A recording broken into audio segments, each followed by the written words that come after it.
ഒരു കാര്യം മനസ്സിലാക്കേണ്ടത് 1948 സർദാർ വല്ലഭായ് പട്ടേൽ പറഞ്ഞ എന്താണെന്നറിയാവോ? ഈ പാർട്ടിയെ RSS നിരോധിച്ചുകൊണ്ട് പറഞ്ഞ എന്താണെന്നറിയാവോ?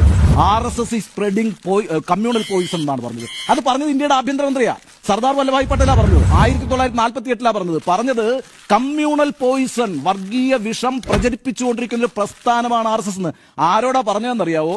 ഗുരുജി ഗോൾവാക്കർക്ക് എഴുതിയ കത്തിലാ പറയുന്നത്. 1948 സർദാർ വല്ലഭായ് പട്ടേൽ ഒരു കത്ത് എഴുതുന്നുണ്ട്. കത്ത് എങ്ങനെയാണ് എഴുതുന്നത്? അതിനൊരു സാഹചര്യമുണ്ട്.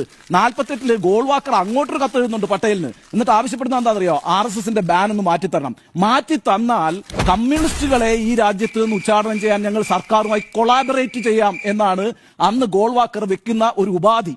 അതായത് നിങ്ങൾ ഞങ്ങളെ നമ്മുടെ ആ നിരോധനം എടുത്തു കളഞ്ഞാൽ നമുക്ക് ഒരുമിച്ച് നിന്നിട്ട് കമ്മ്യൂണിസ്റ്റുകളെ ഇവിടുന്ന് പുറത്താക്കാം എന്ന് പറയുമ്പോൾ പട്ടേൽ തിരിച്ചയക്കുന്ന മറുപടിയിലാണ് ഈ പറയുന്നത് RSS is spreading communal poison എന്ന്.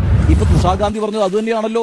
ഈ രാജ്യത്തിന്റെ ആത്മാവിൽ വിഷം കലർത്തുന്നു എന്നാണ് തുഷാർ ഗാന്ധി പറഞ്ഞത്. ഇത് 1948 സർദാർ വല്ലഭായ് പട്ടേൽ പറഞ്ഞു. ആ സർദാർ വല്ലഭായ് പട്ടേലിനെ BJP ഏറ്റെടുത്തില്ലേ? അത്ഭുതകരമായി BJP ഏറ്റെടുത്തില്ലേ? എന്ന് മാത്രമല്ലോ, ഇന്ന് ലോകത്തെ തന്നെ ഏറ്റവും വലിയ പ്രതിമകളിൽ ഒന്ന് സർദാർ വല്ലഭായ് പട്ടേലിന്റെതാണ്. 600 അടി ഉയരമുണ്ട്. 2000 കോടിയാ ചെലവാക്കിയത്. ആരാ ചെലവാക്കിയത്?